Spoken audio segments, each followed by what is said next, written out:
السلام عليكم ورحمة الله تعالى وبركاته. ان شاء الله كامل لاباس عليكم متهنين وبصحتكم خاصة. يعني هذه وجبة، يعني وجبة العشاء تاع نهار عاشوراء. يعني حبيت نشارككم هذا الفيديو.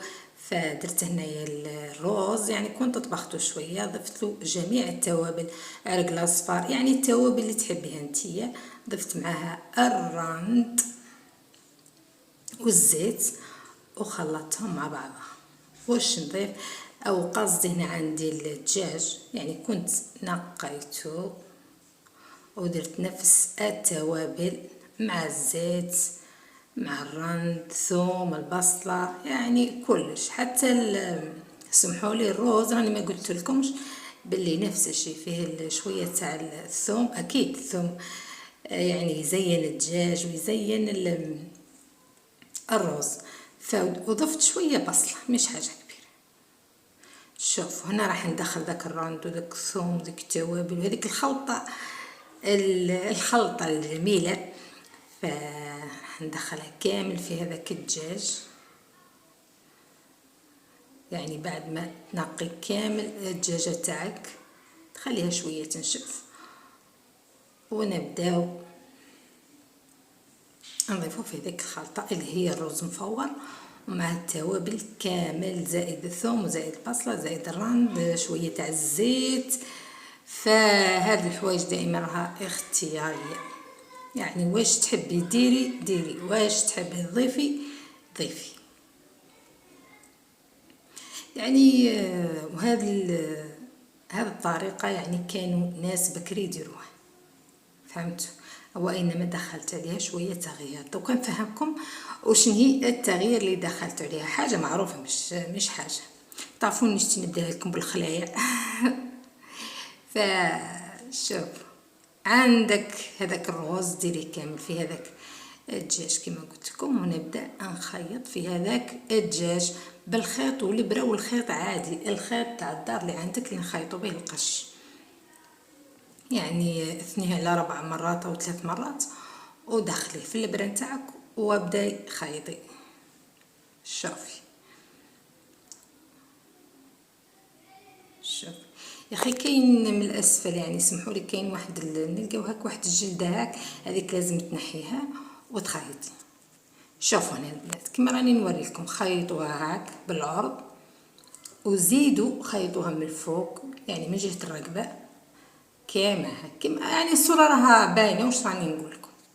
او تحبوا تدخلوا هاك الرقبه وتخيطوها عادي. انا نكمل الخياطه تاعها ونرجع.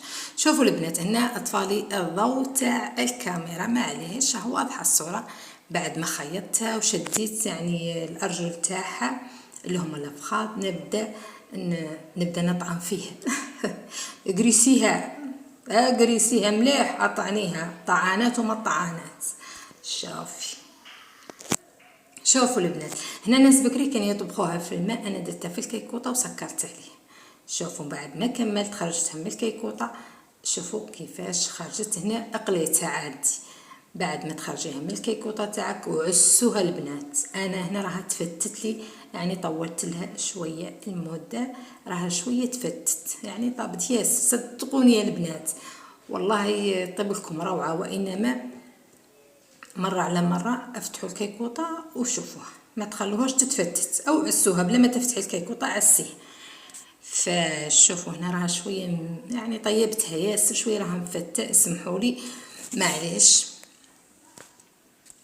شوف هذه طريقة تاع ناس بكري، تاع ناس زمان. شوفوا هنا راها طابت ياسر، فكانوا يستعملوا هذه الطريقة، يعني طيبوها في الطاجين عادي. انا طيبتها في الكيكوطة. يعني عفوا واش زدت درت عندي، درت حبه تاع هاد المسكوتشا. شوف درت كاس تاع السكر لافاني، او مش مسكوتشا، هي عباره عن جينواز. عندي 4 حبات تاع البيض صفار زائد بياض، 4 حبات بيض، وكاس سكر معمر، سكر الخشن العادي اللي راه موجود في الدار. عندك 4 بيضات والفاني. شوفوا يعني هنا يعني لازم تضربيها بالباتر تاعك حتى يبيض الخليط كما راني وريتك. انا سمحوا لي هنا ما وريتلكمش كيفاش نخبط فيه، لانه ما عنديش في الكوزينه تاعي البريز تاع الباتر. ف يعني للاسف المهم اهم حاجه انه لازم الخليط تاعك يبيض يبيض يبيض. فهذه كاس تاع الفارينه، يعني اكيد لازم تقرب لي الفارينه. شوفي تبداي تضيفي بشوي وتخلطي من الاسفل للاعلى، من الاسفل للاعلى. شوفي ضيفي قاب بشوي وابداي خلطي. شوفوا الحركه اللي راني ندير فيه. عندي ساشي تاع الخماره الكيميائيه اللي هي بالنسبه للبلدان وزن 10 غرام. شوفي كيفاش راني ندخل، دوري ودخلي صح واضح مفهوم. نضيف ونكمل الكاس الاول. هي على العموم تدي كاس ونصف، كاس ونص فارينة مقربلة. شوفوا الحبيبات اللي راكم يعني تشوفوا فيها وخلطي بالعقل. شوف هذا الكاس الثاني راح ندي منه نصف الكاس، يعني نصف الكاس، المجموع كاس ونص. واحدة خمرة كيميائية. شوفي كيفاش راني نخلط، شوفي مليح بالعقل برك. الا كنتي قاصبه وعندك صوالح اختك ما ديريش هاد الطريقه كاع، يعني حاولي انك كاع ما ديريش هاد الجنواس لانها تطلب شويه صبر، واحده واحده. وسمحوا لي البنات يعني الفيديو شوي راه طويل، فوالله حبيت نشارك معكم هذا يعني عاشوراء واحتفال تاع عاشوراء. انا هذا ما درتش حاجه اكثر من هاك، اللي درتها راني وريتها لكم. درت الدجاج والشوربه وخلاص. شوفوا البنات هذا عندي المول، يعني كنت درت له الزيت وقبرته بالفارينه.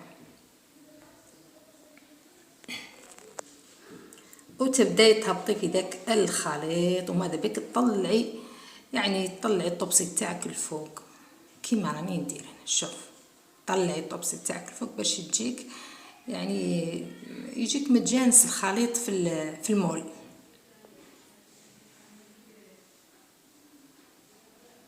واضح.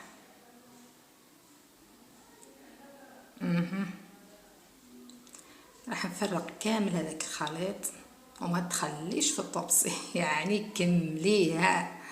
شوفوا حتى المقرف راح نمسحها. ها شوفوا البنات قبل ما تدخليه للفور تاعك خطيه خطه ولا زوج ودخليه للفور تاعك مده نصف ساعه 20 دقيقه.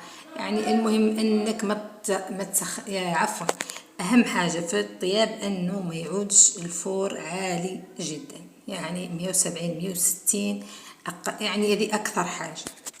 شوفوا هنا البنات انا زينتها بطريقه عاديه جدا.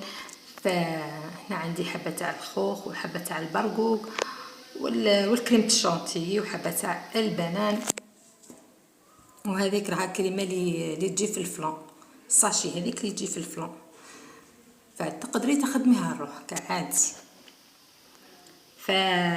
فممكن نعاود لكم فيديو تاع هذا الجنواز يعني نعطيكم نصائح جميله جدا في هذا الموضوع باش ينجح لك الجنواز والمسكوتشا على العموم.